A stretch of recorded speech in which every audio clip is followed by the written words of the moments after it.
Do you want to learn how to paint a realistic dolphin and water? Today I'm going to give you a ton of tips that you can apply no matter what medium you're working in. I'm going to be demonstrating oils over acrylics for this one.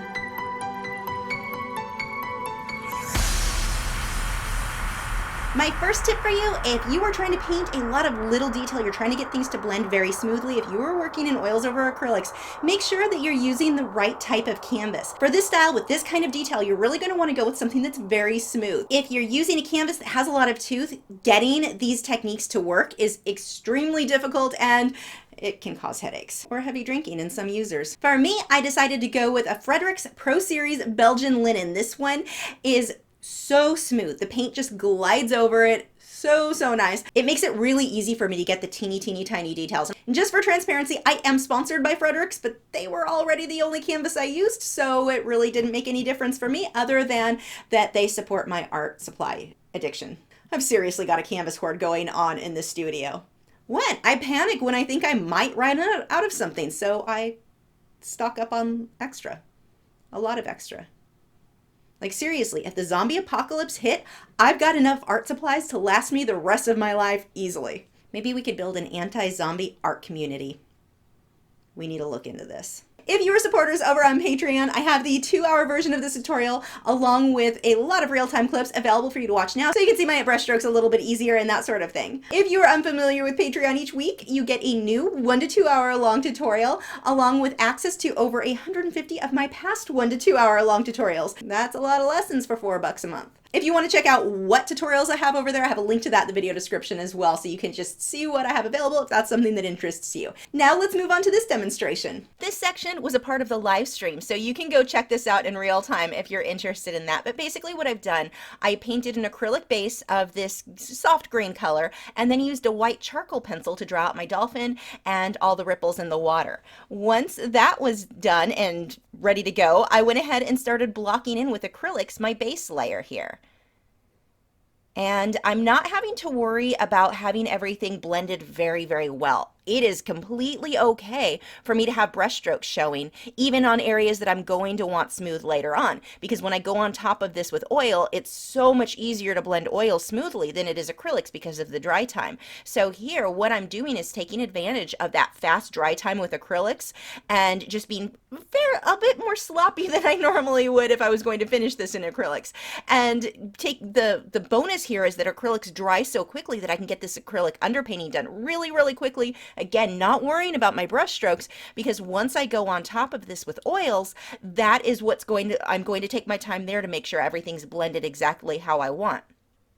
And I find that if I intentionally leave some brush strokes showing through with the acrylics, it's very subtle, but a little bit of that will show through the translucent layers of oils later on, and it just adds a bit more texture, a bit more depth to the end piece. I just love the results that I get working oils over acrylics, and it speeds things up so much by doing my underpainting in acrylics. Now for this dolphin, the reference photo was not this colorful.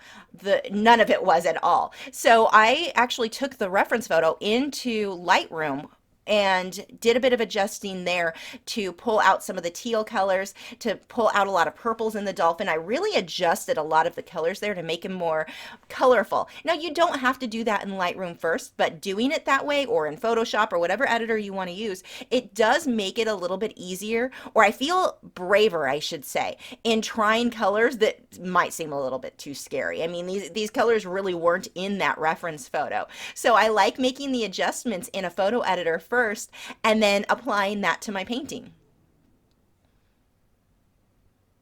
Especially if it's something like this where you really want different colors. You could do this in pet portraits. You can do it in all kinds of things to hype up certain colors or the color saturation overall. So again, just blocking things out. I don't care about my brush strokes too much here. Pulling this reddish brown into the area that I want this olive green color. I'm using a reddish brown tone on top of the green to achieve that look. And that reddish brown color contrasts the teals and blues so nicely. I feel like it really makes the teal colors that I'm going to add later on stand out that much more than if everything was just blue water.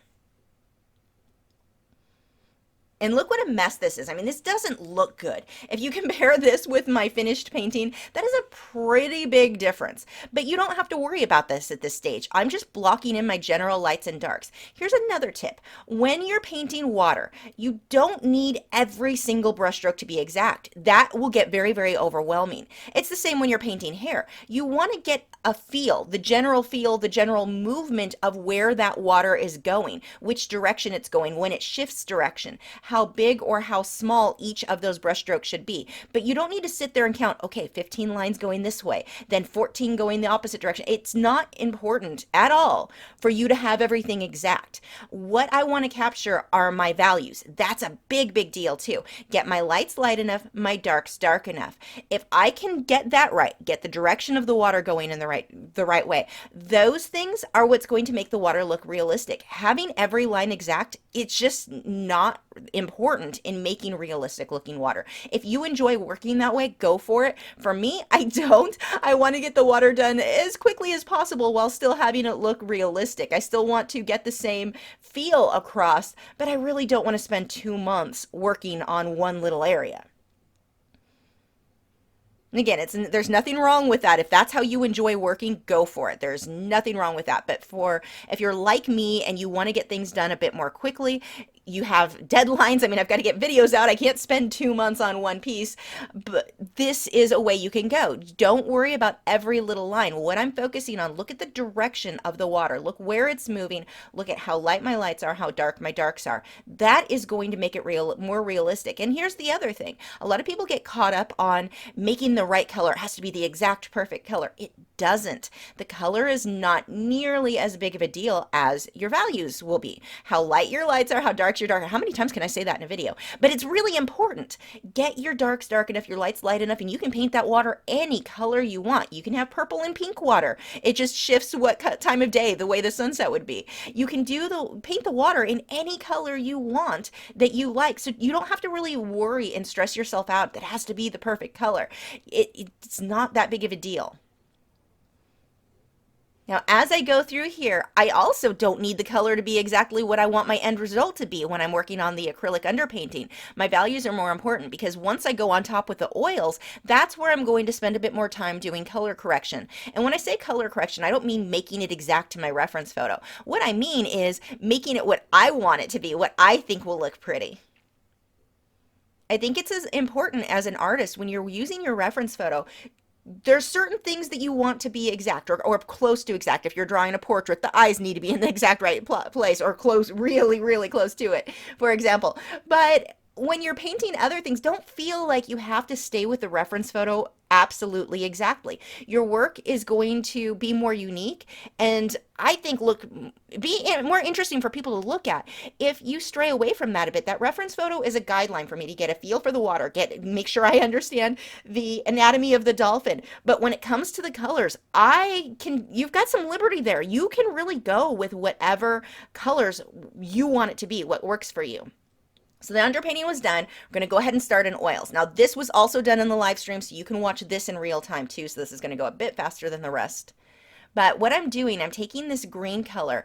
I believe this one was called sap green, but I've got some of that green and then I'm pulling some of the blues in here. I'm adding a little bit of white to the blue so that it'll stand up, but I'm not using my titanium white here. I'm using zinc white, which is more translucent. So I'm lightening up the color, but still maintaining some of the transparency of that paint. And again, this is another layer that the colors don't have to be exact. I'm just getting my first layer of oils. Now, if you do this, oils over acrylic, don't worry if your first layer, your first day of painting in oils looks blurry and looks worse than your last day of painting in acrylics. That is absolutely normal. Every time I do this, that's what happens to me because I'm not worrying about my edges being clean. I'm just getting the first layer of oils on there. So what I'm doing is building up depth. I'm going to do a lot of layering here so that the water feels deeper. It doesn't feel like a flat painting. It's not just all done in one layer. The more layers, the more glazes that you can do, the more realistic, the more depth you end up within a piece. Now the stuff you're seeing in the middle of the palette there, that is liquid. It is a fast drying medium, and that's what I'm using to thin out my paint so that they flow smoothly, and it also will create more transparency to the paint. So that's what I'm using for glazes to get just a tint of color.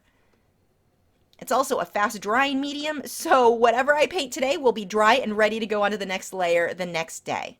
And I have links for all of the supplies that I'm using in the video description if you want to see those. You can tell this is a live stream because my hands keep going nonstop in front of the canvas as I talk. So now we're on to day 2. I let that dry, and now I'm using a liner brush. This is a synthetic hog-haired liner brush, and I'm starting to get some of my highlights in the water. Right now, if you look at the difference between the painting, the finished painting, and what I'm working on, there aren't any highlights. There's no real depth. Everything is pretty flat. Now here's a big tip for you. A lot of times people are frustrated with their work that it doesn't look quite as realistic as what they were going for.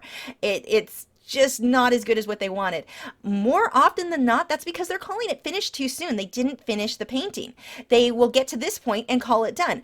It's decent, but look at the difference between where I am at this stage and the finished painting by continuing to work on it for a few more days, or 2 more days, I believe, after this. But I'm coming through with the highlights. I'm using a lot of zinc white mixed with a little bit of that teal color and starting to pull in those highlights.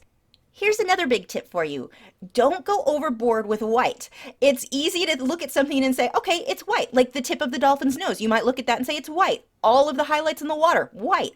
They're not. They're variations of white. They've got a lot of white in them, but they're not straight white. If I were to make every highlight on this painting actual straight white, then the sparkles on the water wouldn't look bright enough. You want to keep your brightest brights for your brightest highlights. You can't go overboard. It's very, very important for your contrast to be high enough and all over the place in order for those super bright spots to really shine. A common complaint that artists have is that they can't get their bright areas light enough. They need a brighter white. That is not the problem. Pretty much ever. The problem is that your dark areas aren't dark enough. The areas next to the light areas aren't dark enough, and so the light areas appear to not be light enough, even though they actually are. Your problems are, if you're running into that problem where you feel like your lights aren't light enough, it probably is that the darker areas next to it aren't dark enough, that you don't usually want to use a ton of white. And that's going to be true no matter what you're painting. White flowers, let's say you're painting a white dog, you're not going to use straight white for very much of it. Everything's going to be toned down. Very, very little will be straight white. Another common problem that artists run into is not knowing when their artwork is finished. If you're looking at your work and you're not sure if it's finished, it's probably not. That's a pretty good sign that it's not done. I think that you really should know when it's done. You should look at it and just be happy with it.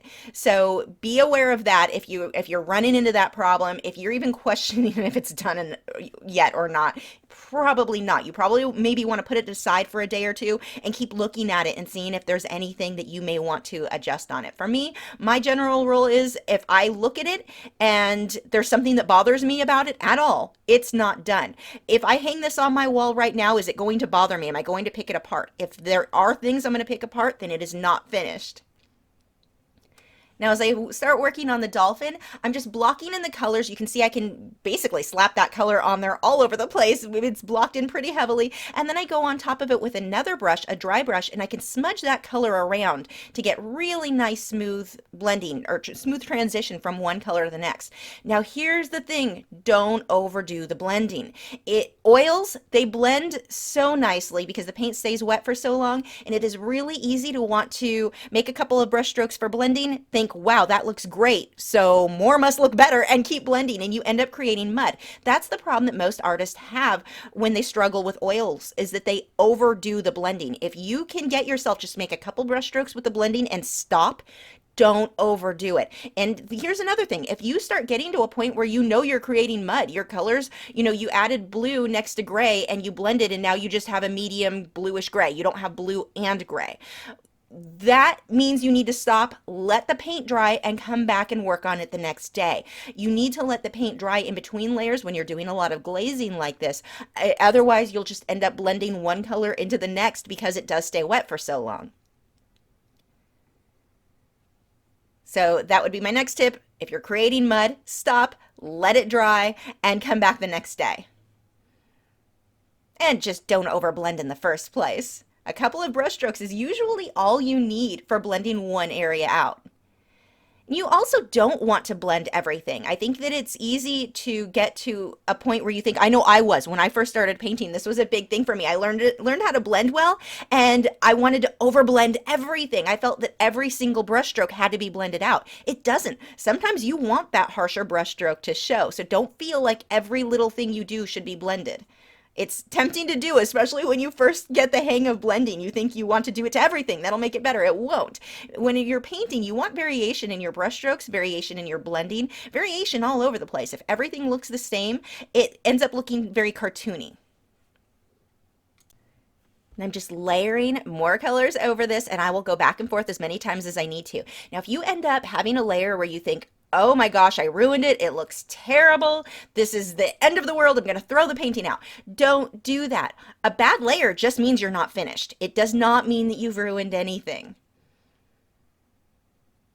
And I really want to watch the flow of the water. I want to watch where the highlights are on the dolphin. You don't want to just put any of those in random places. Look at your reference photo. Turn your reference photo upside down if you need to, because that's going to show you things that you didn't notice before. One of the problems that we have with painting water, that is a big thing that our brain likes to go, oh, water, I've got this. I know what water looks like, and we don't. So you may want to work upside down. Look at little areas as abstract shapes, not as water as a whole. You're going to end up with a much more realistic painting if you can really zoom in on a certain area and just focus on that as you're painting.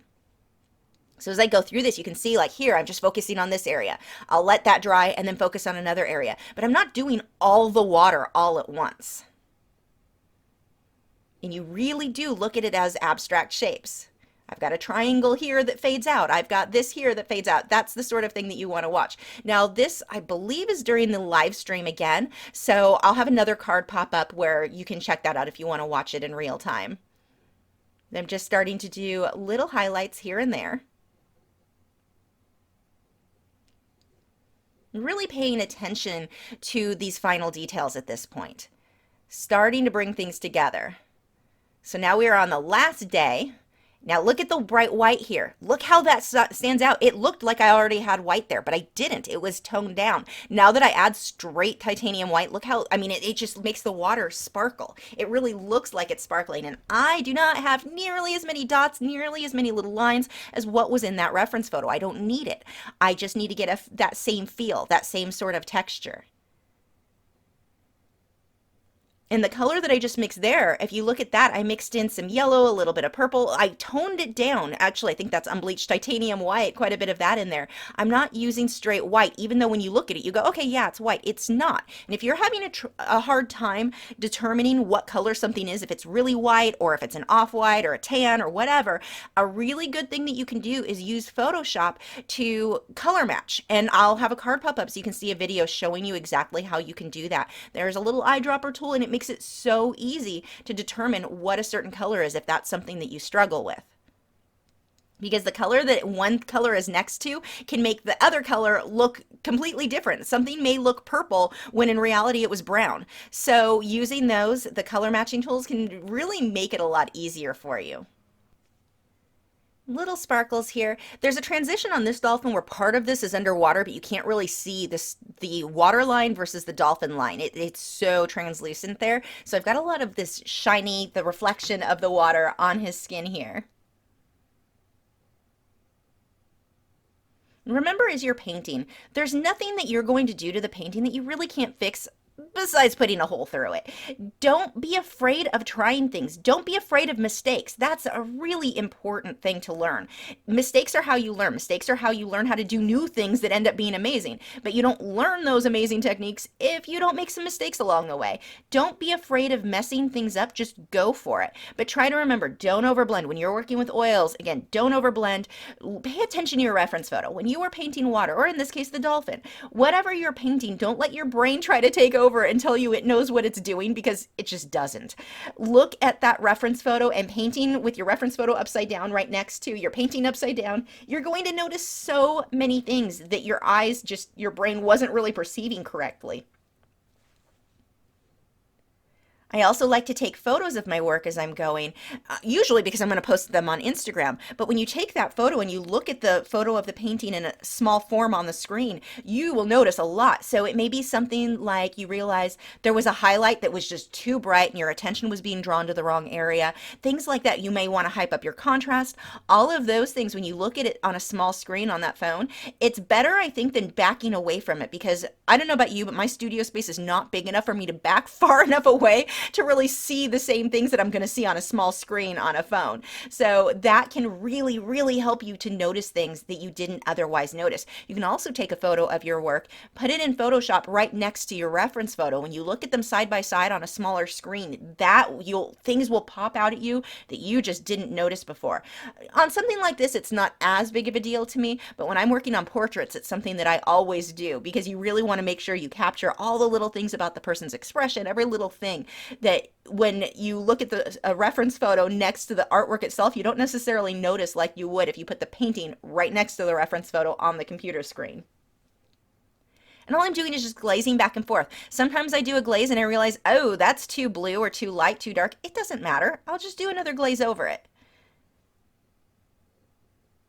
The more layers you get or paint, the better it looks, even if some of those layers are terrible. It just adds to more depth in the end.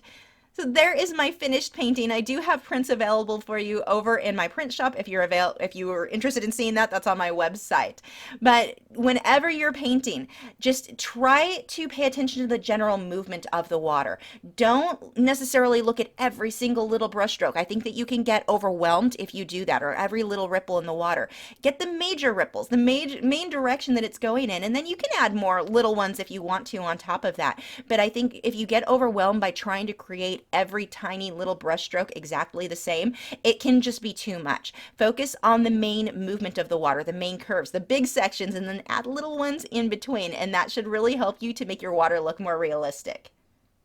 I've been going through a marine life phase where I just obsessively want to paint all things marine life. I tend to go through phases where I obsessively want to paint one subject matter. Right now just happens to be my marine phase. Do any of you guys do that too? I think it's just typical of a lot of artists. We tend to be very obsessive about things. Like we get interested in something and that's like, I must paint all the flamingos. You guys have seen me go through that phase too. Have you subscribed yet? If not, I have a handy button right there. It's round, has an orange arrow going towards it. If you click on that, that'll help you to keep up to date with all of my new art videos every single week. You may also want to click on the bell icon or my email newsletter to make sure you get notified, because YouTube's kind of hit or miss on whether or not they let you know if I've got something new going up. My email newsletter goes out once a week, so you'll be sure to be notified then.